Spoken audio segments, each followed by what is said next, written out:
కృషి ఉంటే మనుషులు ఋషులవుతారు, మహాపురుషులవుతారు, తరతరాలకి తరగని వెలుగవుతారు, ఇలా వేడుకలవుతారు.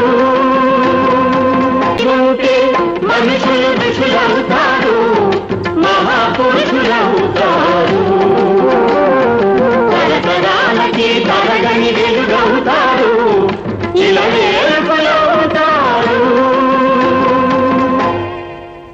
భూమి నా దేశం నమో నమామి, అన్యభూమి నా దేశం సదా స్మరామి. పుణ్యభూమి నా దేశం నమో నమామి, ధన్యభూమి నా దేశం సదా స్మరామి. నన్ను కన్న నా దేశం నమో నమామి, అన్నపూర్ణ నా దేశం సదా స్మరామి. మహామహుల కన్న తల్లి నా దేశం, మహోజ్వలిత చరిత కన్న భాగ్యోదయ దేశం. నట సార్వభౌమ తెలుగుదేశం పార్టీ వ్యవస్థాపకులు, తెలుగువారి ఆత్మగౌరవం మరియు ఆంధ్రుల ఆరాధ్య దైవం అన్న నందమూరి తారక రామారావు గారి 29వ వర్ధంతి సందర్భంగా ఈరోజు తెలుగుదేశం పార్టీ సైనికులకు, తెలుగుదేశం పార్టీ కార్యకర్తలకు, అలాగే నందమూరి అభిమానులకు, అలాగే మీడియా సోదరులకు నా హృదయపూర్వక వందనాలు. ఎన్టీఆర్ రామారావు తెలుగు వారికి పరిచయం చేయవలసిన పేరు లేదు. ఎందుకంటే ఆయన ఈ విశ్వంలోనే పేరుగాంచిన ఒక వ్యక్తి ఎవరైనా ఉన్నారంటే అది ఎన్టీ రామారావు గారేనని మీడియా ముఖంగా తెలియజేస్తున్నాను. ఆయన ప్రస్థానం రాష్ట్ర రాజకీయాల ఒక మైలురాయి. ఆయన పరిపాలన కొత్త తరాలకు నిదర్శనం. ఆ మహానుభావుడు చేసిన పరిపాలనలో కొన్ని పథకాలు ఈ రోజు వరకు కూడా జనాలు తలుచుకుంటున్నారంటే ఆ మహానుభావుడికి నిజంగా ఈరోజు నివాళి అర్పిస్తున్నాము.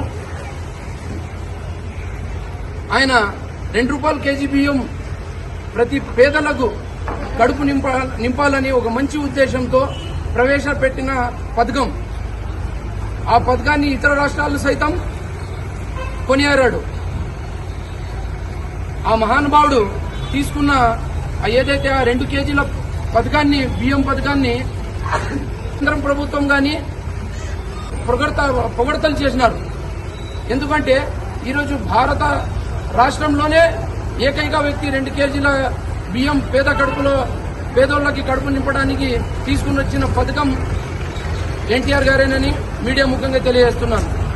అదొక సంచలన నిర్ణయం. మరొక నిర్ణయం ఏమంటే పటేల్ పరిపాలన రద్దు అని ఆయన గ్రామీణ రైతులకు ఏదైతే భూముల వ్యవస్థ ఉందో అది పటేల్ వ్యవస్థలో ఉండేది. ఆయన అది రద్దు చేసి ఈ రోజు వరకు ప్రతి రైతు గుండెల్లో చిరస్థాయిగా నిలిచిపోయినారు. అలాంటి వ్యక్తి ఈరోజు వర్ధంతి ఉంది కాబట్టి ఆయనకి మేము నివాళులు అర్పిస్తున్నాము అని మీడియా ముఖంగా తెలియజేస్తున్నాము.